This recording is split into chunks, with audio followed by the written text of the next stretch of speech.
Сейдахметова Зубайда, блогермін. Блогермін. Сіз маған ең алдымен құжат көрсетіңіз, қол қояйын. Мына ғимаратта видеоға түсіруге болмайды деген. Сондай құжат болса, мен қол қоямын. Иә, қол қоямын. Сонген құжат заңды болса, мен видеоларды өшіремін, сіздің көзіңізше. Бейнетаспаға түсіру мәселесі бойынша ол кісіге айттым, үндемей тұр. Сіз аты жөніңізді толық таныстырып кетесіз? Мен таныстырмақшы болдым, бірге сіздер. Ағай жана, мен сізге айттым ғой, видеокамераға түсіруге болмайтын, маған бір салиқалы мемлекеттік құжат беріңіз. Кеңсеге арызданып, жоқ, арызданбай, маған осы құжат жетеді. Мен тыс келген, халықтан келген, тыс қаланың тұрғынымын. Мына құжатты көріп тұрмын, видеокамераға түсіруге болмайды деген. Мен көніп тұрмын, жарайды. Бірақ та енді сіздерден салиқалы мемлекеттік құжат керек, соған мен қол қоямын.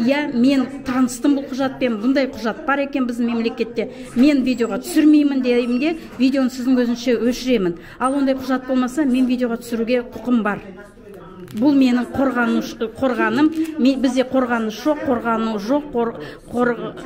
Түсіндім.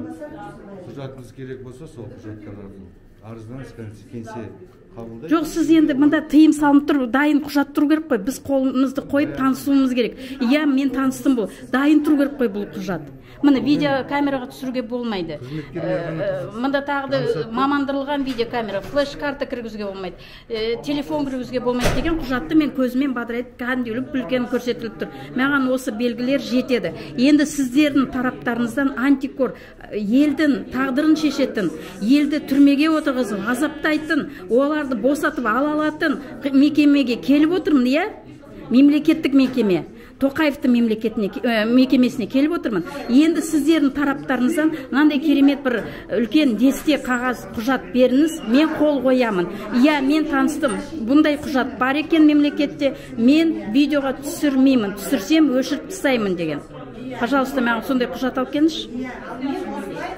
Мен сіздерге ағат, сіз түсініңіз, мен кеп тұрғаным, маған бар ғой, Талдықорғанның прокуратурасының бәрі бітті ғой. Шынын айтайын, бір тас лақтырды деп інімді аяйын деп отырған жоқ. Ал мен оған келіспей отырған бірінші масочный режим отменили. Түріңізді көрсетіңізші. Азаптық жаңағы пыткамен сұрақ жауапталған. Сондықтан мен анау Талдықорғаннан кеп, Ген прокуратураға жаңағы бүткіл видео суреттер қолымызда ғой. Осындай азап жолмен алынған показанияның бізде мына еліміз бар, президентіміз бар, заңымыз бар дейміз, қаншалықты күші бар деп мен сұрадым. Күші бар ма, жоқ па, айтыңызшы сізде. Баса дұрыс па, қараңыз, егер де алынған дәлелдемелер заңсыз жолмен алынған болса, олар заңсыз деп танылуы тиіс. Соған біздің сәйкесінше қазір біздің әріптестер Алматы облысынан соң тиісті құқықтық баға берді. Сол жағы түсініңіз. Сіз келтірген барлық ой жерін таныстым, заслушка жасадым, оларма баяндады толықты. Жаңағы газетте сіздер жазыңыздар, осындай бір адамды танылған ет кезінде Қазақстандық правда бойынша арызда көрсетіп жазып кеткен едіңіздер, бір қызметкерлер таныды газетте. 4 адам танып отыр. Сол бойынша қазір сол ақпарат бойынша біз жұмыс жасауда, түсініңізші.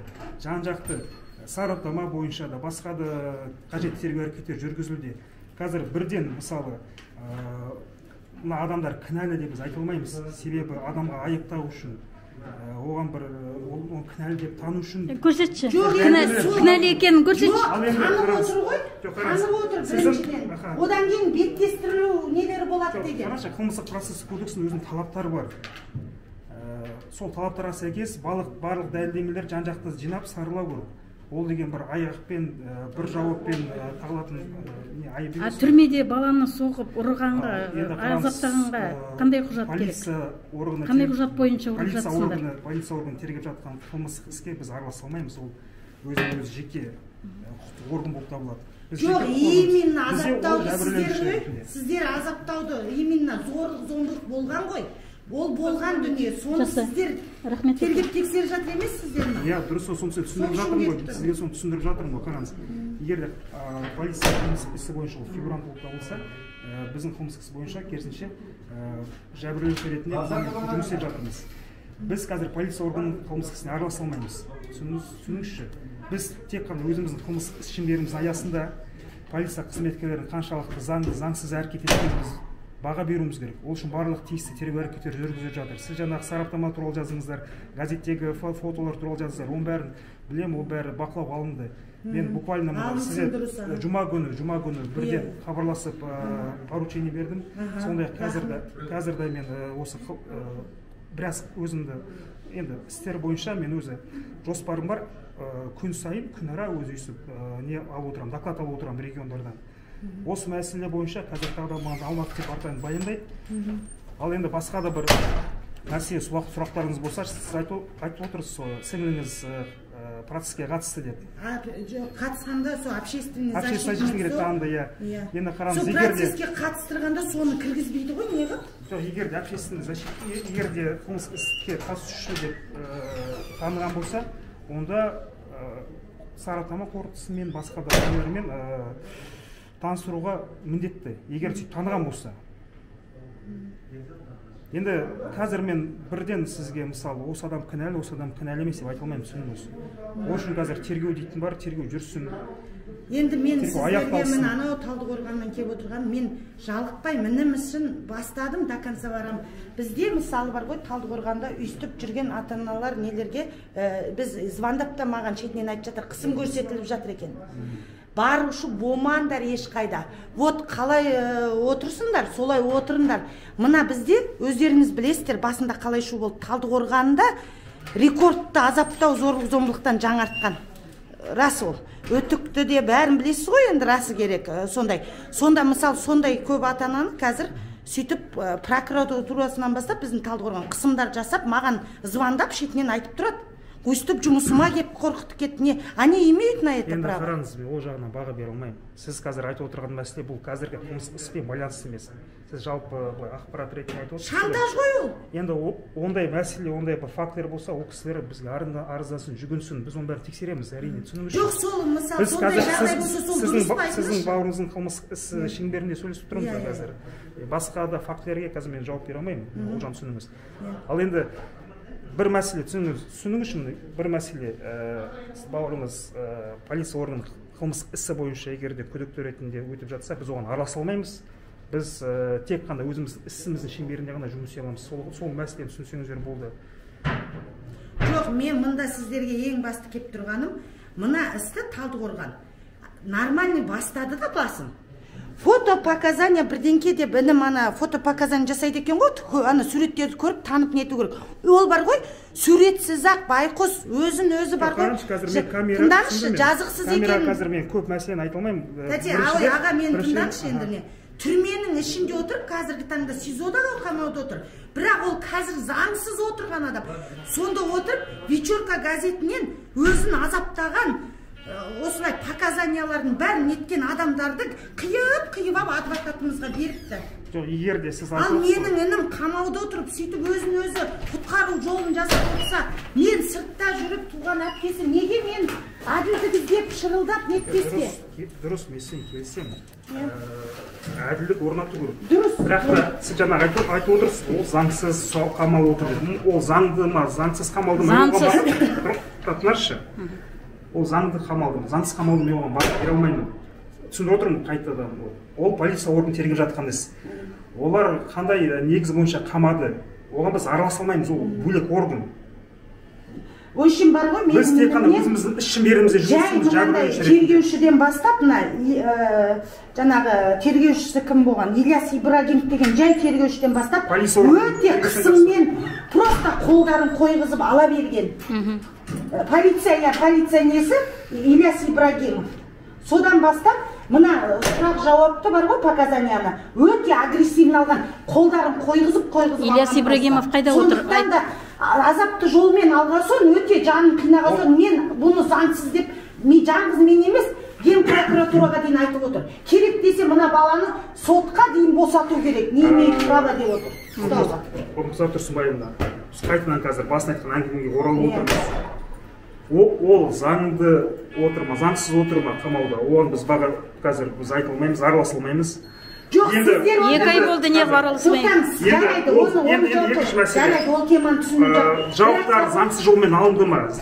Жарайды, ол теманы жауап қойып, бірақ мен сіздерден талабым. Онда мен сіздерден талабым. Мына танып отырған адамдарын неғып қамауға алмай жатыр? 4 адам танып берген. Почему они не задержаны? Адамға айыптау үшін жеткілікті дәлелдемелер болу керек. Соны енді жұмыс жасасаңыз. Қылмыстық процесстік кодекс талаптарына сәйкес ол дәлелдемелерді саралау, түсініңізші, жинау, саралау. Енді 2 айдан асты ғой. Қазір мен айтып отырмын ғой, тапсырма берілді аумақтық департаментке.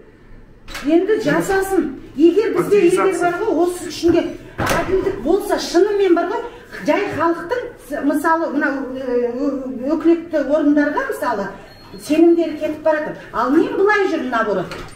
Бар бізде заң. Бізде президентіміз бар, бізде заң бар. Сондықтан да мен көзім осыған жету үшін мына істі бар ғой, әділ тергелуін талап етіп сіздерден кеттім. Біздің өндірсе қылмыстық іс, ол жан-жақты объективті түрде тергеледі. Ал енді полиция органының қылмыстық ісі бойынша мен жауап бере алмаймын. Оны да шешем. Оны да барам, ол біз өкілетімізге. Оларға прокуратура жауап береді. Енді надзорный орган бізде қадағалаушы орган, прокуратура орган болып табылады. Енді оған да барам қазір. Кез келген тергеу бір әрекеттеріне шағым оларға да барам қазір, арызын бәрін тастағам. Біз 50-60 болып атана келгенбіз. Бәрі енді өз жұмысы, несі болсын түрліге қайтып кетті. Бірақ әлі осында 4-5 атана жүрміз Астанада. Тағы да келейін деп жатыр ата-аналар. Енді ол 70, енді 100-ден аса келейін деп жатыр. Сонда бәрі осы жерде сол жүру керек па? Айғайлап шулап. Түсініңіз. Бұл да бір жағынан сіздерді мен де түсініп отырмын. Енді бірақ та тергеу органады мүмкіндік беру керек. Айше, мен сізге бір қызық айтайыншы, жаңа мен сіз тосып тұрмын ғой мында, тосып тұрмын ғой, адвокатымыз звондайды. Мен осылай біздің Талдықорғандағы адвокат неге келіп тұрмын, антикорға дейді, осындай өзінің керекті құжаттарын сұраған ғой. Аты жөнін жаңа жазып берді. Мен сізге айтайын, керекті құжаттарын сұрап нетсе бар ғой, басында дайын емес деген адам, адвокаттым, өйткені мен адвокаттан требовать етем, дұрыс па? Бәрін. Сол кісіге ақша төлеп, сол кісіге жұмысы ол кісі маған себеп, мен бәрін сол кісіден требовать етем. Не болып жатыр аға? Не істеп жатырсыз деп. Сондықтан да біздің антикорға барып нетсе бар ғой, бір бермеймін деген қағаздарын, ана сендерге мына шуларың жетпей ма? Қойсаңдаршы, болды, ана сестрасы мені данный момент антикорда тұр Астанада. Ол қайтпайды, до конца барам деп отыр. Деп нетсе, ой, бұл қағаздардың бәрі дайын, не деп, мынандай кісі шыға кетті. Нүсіп Ақжол, тергеуші дейді. Жазып қойшы. Білем ғой мен. Білесің? Мен контроль бақылау жүргізіп отырмын ба? Аумақтық департаментке. Кім немен айналысып отырғанын мен жақсы білемін. Жүргізсеңіз, өтініш мына кісіге айтыңыз. Мен бар ғой, до конца барам деген адам барамын. Мен қылмыс істеп жүрген жоқпын, ал мен әділдікті іздеп, осы жақта біздің, даже керек десе мен президенттің қабылдауына дейін жазып қойғам. 5 ата-ана бізді, прям сол қабылдамай біз кетпейміз деп жатырмыз. Сондықтан да сіздер мысалы, президент айтқан дүниені сіздер орындап жатқан адамсыздар ғой, қалай жаңағы. Сондықтан да біздің қызмет президентке де, халыққа да. Халыққа сіздер қызмет етеді. Сондықтан да мен сіздерден мұнда сіздерге бір хайвай шығарайын или там не ондай оймен келген жоқ. Мен тек қана болған әділдік бар ма жоқ па, мен солны көзім жеткізуге келіп отырмын. Міне, расын айтайын. Орынсыз тұрсызбай, сіз арызды біраз мәселе көрсеттіңіз, көп уәждер келтіріңіз. Ол айтып отырмын, әрбір уәж бойынша мен заслушка жасадым, тыңдадым аумақтық департаментті. Тапсырма берілді, сол әрбір уәжді толықтай тексеру үшін тапсырма берілді. Олар қазір жұмыс істеу керек, олар жұмыс істеуге біз мүмкіндік беруіміз керек. Есін, 2 айдан асты уже, мен как нужно терпеть, скоро уже сот. Айтыңыз, мына біреу адамға бар ғой, Нүсіп Ақжолға айтыңыз, істейсін. 4 адам танып отыр, не қамап жатқан жоқ. Сотқа біз ешқалай ықпал ете алмаймыз. Ол сіз полицияның жоқ, мына антикорда ғой мына адам. Сотпен біздің істі байланыстырмаған дұрыс. Біз жоғарғы сотта да болдық. Байланыстырмаған дұрыс. Полиция органы өзі құқықтық бағасын берер. Қадағалаушы прокуратура органы бар. Біз өзіміз іс-шеңберімізде жұмыс істейміз. Сіз именно мына адамға ықпал жасаңызшы, Нүсіп Ақжолға. Оны тапсырма береміз. Заңды түрде тапсырма береміз. Иә, заңды түрде тапсырманы беріп, чтоб жұмысын жасасын. Жоқ, бастады істеді, просто что я возмущаюсь, неғып олар жарты жылдан тоқтап қалады. Еще жаңағы маған айтқан адамдар да бар, қайда барсам онда бар көрейік деген. Сондықтан да мен айттым, барам, әділдік Біз связаны деп айтты ғой. Мы связаны. Ол жағынан күмән болмасын сіздерде. Мен нетпеймін. Жалықпайым да, нетпеймін да, мен әлі де осында. Мен осы Астанадамын. Осы жақтан егер результат болмаса, әділдік орнамаса, онда я не знаю онда. Сөзім жоқ онда. Бірақ мен айтып жатырмын, көп адамдардың да сіздерге сенімін кеткен, расын айтайын. Уже бар ғой, полиция органдары уже бір не болды ғой, қарапайым халыққа бір қорқынышты адамдар болды ғой бір. Ал біз сіздерді мысалы, бізді елімізді, жерімізді қорғайтын адамдар осылар деп жүрген дұрыс па? Солай өзім вообще принимать етіп неткем осы оқиғаға дейін. Бірақ сонда да болса мен айтып келатырмын, бар бізде, заң бар, әділдік бар, от орнайды әділдік депші. Сондықтан да соны көрейін мен. Біздің негізгі мақсат, оны азаптамады ма, осы құқықтық баға бізді беруіміз қажет. Осы біздің ең басты мақсатымыз. Сол бойынша сіздердің барлық уәждеріңіз жан-жақты тексерілетін болады. Иә, тапсырма берілер Алматы департаментке, әлі де қадағалап отырмыз. Сол үшін Алматы департаменттен, мен бажасын Алматы департамент сіздерге хабарласып, әрбір мәселе бойынша тағы қосымша тапсырсаңыздар, сол бойынша тексеріп жұмыс істейтін болады. Менің арызым мұнда тастап кеткен ақпаштаға қолыңызға тиді ғой? Мен соны айтып сол басын мысап айтылықтым ғой. Сол арызым барлық пункт әрбір уәжін мен қарап, сол бойынша тыңдап алдым регламент заслушивание. Бірақ ол арызы біз Алматы департаментке тапсырып отырмыз, тексеріңдер деп отырмыз. Осы барлық уәж тексеріңдер деп.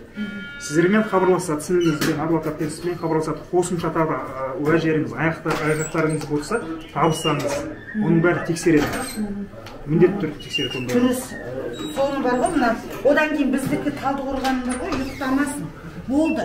Мен уже бар ғой, айтады ғой, өте шыдамды адаммын. Шыдап жүрмін, бірақ мен вообще бұдан дары егер прям керек па, бүткіл тележурналистер жинап тұрып, 100 ата-ананы алып кеп, надо будет қопарып кетем уже, егер әділдік болмаса, мен бәріне шамам жетеді. Әрбір іс-әрекет заң жүзінде болсын, сіздікі де дұрыс. Сіз қама бұрып жатса заң ғой. Жоқ, пока жүрмін, бірақ енді 2 айдан асты ғой, ағатай. Дұрыс. Заң шеңберінде шешілетін мәселе. Вот заңымыз бар, әділдік орнайды деп жүрмін мен пока. Ал егер мынандай әділдік бұндай болмаса, мысалы мен сияқты ашынған ата-ана жетеді. Сондықтан да бар ғой, мысалы жұмыс жасасын, Талдықорған үшін надоели яғни. Шынын айтса. Ол жақта басқа ағайын туыстарым жүр. Ағайын туыстарым пока бәрін. Мен Астанада жүрмін. Менің басқа да осы жақта ағайын туыстарым тұрады. Жетеді. Соның бәрін мен просто айтып отырмын. Пока мен жүрмін ғой, әділдік бар, заң етеді, ол кісілер шығады, алдыма жауап береді деп. Сізге рахмет айтамын. Рахмет. Что басқа бір кейбір жерде барса, қашырып өздеріне шықтыңыз алдыма. Мен жауап беріп не тұрсыз. Бірақ менің талабым жұмыс жасасын біздің Талдықорған. Сіздер қадағалаңыздар, пожалуйста. Әділдік орнасын. Болды. Құқықтық баға береді Алматы департамент. Біз оларға тапсырма береміз, қадағалаймыз. Тоқаев бетперделерін шеше беріңдер деді ғой. Ашық алып тастады. Түріңізді көрсетіңізші. Рұқсат болса, егер де басқа сұрақтарыңыз болмаса? Жоқ, енді жоқ, бірақ мен звондап арасында бәрін біліп, даже керек десе осы Астанадан айтып тұрмын ғой, мен любой время келіп осында могу и ночевать, мына орындықта болса да. Мен нетпеймін, шаршамайым да, ол үшін нетпеймін да. Бірақ жалғыз үнімді бере алмаймын, азапты жолмен алған, мен соны доказать ету үшін жүрмін. Сөз бар, шындық көп, ақиқат бар. Әркім бар, біздің мақсатымыз ақиқатына жету. Әркім өз шындығы болғанда, мен өте, біз 15 ағайындыдан шыққан адамбыз, біз қарапайым адамбыз, бізде қылмыскер өсірген жоқпыз. Дұрыс айтасыз. Полиция органы мысалы қазір өз дәлелдемелерін біз түсініңізші, сіздердің барлық уәждеріңізді тексереміз. Полиция органында өз тарапынан келтірген дәлелдемелерді тексеруіміз қажет. Сол объективті, жан-жақты деген сол. Бірақ айтып тұрмын ғой, Алматы облысы, біздің Алматы Талдықорған үйтіп бар ғой, біресе ананы айтып, біресе мынаны айтып, давай істі нетсін уже 2 айдан асты. Адамдарын танып отыр, танып отырған адамдар неғып задержанияда жоқ, мен соған бардым, ұстасын, отырғызсын, тергесін, біздің жазықсыз балаларымызды ұстап алып, насилине қол қойдырып, показанияның бәрін азапты жолмен алып, міне әлі қамауда ұстап отыр ғой. Олардың денсаулықтары да, менің інім уже денсаулығы да жоқ, солардың кесірінен. Неғып олар бостандықта тайрандап жүр?